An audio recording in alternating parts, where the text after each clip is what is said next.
afternoon! Hello! Ano yung paggawa natin, Dam? Hair botox. Ay, magpa-hair botox ka? Yes. Medyo dry ang imong hair, no? So, magpa-hair botox ka. So, ibig sabihin, i-cover natin ang dry ng hair mo. Tapos, ano pa? Hindi ka gusto magpa-riban?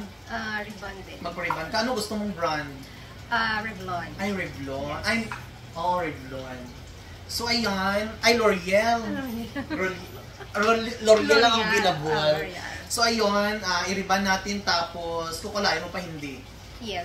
Kukulayan.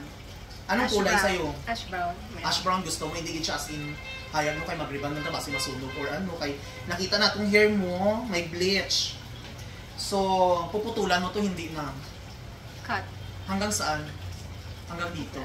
So, dito puputulan natin, pang Bia Alonso ang style.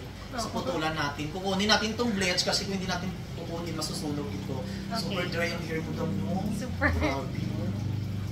So, ayan. So, ready ka na, madam? Yes. Okay. So, grabe ka. Ay, may aral natural di. Ay, ito na curly ko. Yeah. Maudi niya itong problema karon. Okay.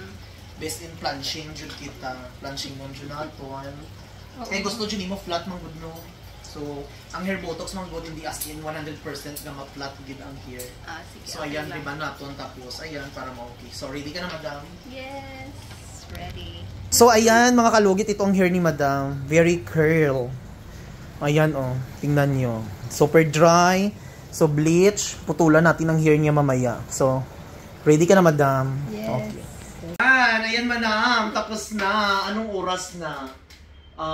Alas 6 na nag-start, no? 6, 7, 8, 9, 10, 11. Mga alas 12 naman.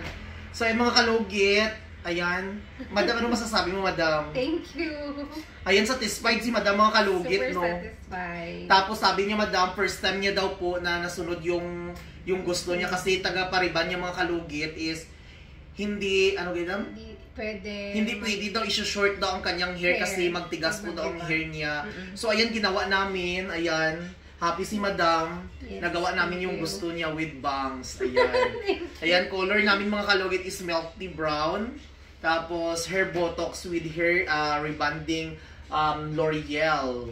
Ayan, napakaganda. Ano masasabi mo, madam? Thank you very much. Ganahan ka, madam? Yes. Very satisfied. Hello, oh my And God. highly recommend.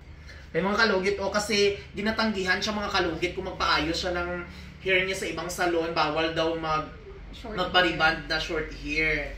So ayan, first time ni madam dito magpariband, tapos first time niya daw din magpa-short hair na rebanded ang buhok. Before hindi siya pinapayagan kasi baka ano daw matiskig ba siya, ano sa Bisaya sa Tagalog, magtigas yung hair niya parang silkwalis ting-ting. So hindi naman siya, ayan, nagawa na namin, ang ganda ito, pakita. Ayan ang hair niya mga kalugit, napakaganda, bagsak na bagsak po ang hair niya. Ayan, diba? Thank you. Happy ka, dam? Yes, very happy. Ayan mga kalugit, napakaganda no. Di ba? Hindi siya tiskig, hindi siya walis ting-ting. Kasi ginatanggihan siya mga kalugit ng mga salon na hindi daw pwede daw siya magpagwit. Actually, ang haba-haba ng hair ni madam. So, ayan hindi naman walis ting-ting. Napakaganda mga kalugit at ang ganda ng kulay. Milky brown, di ba? Ganda. So, ayun, madam. Thank you so much, madam. Ayun, balik-balik. Balik ka 2 months na mga for the treatment para nindot siya. Thank you.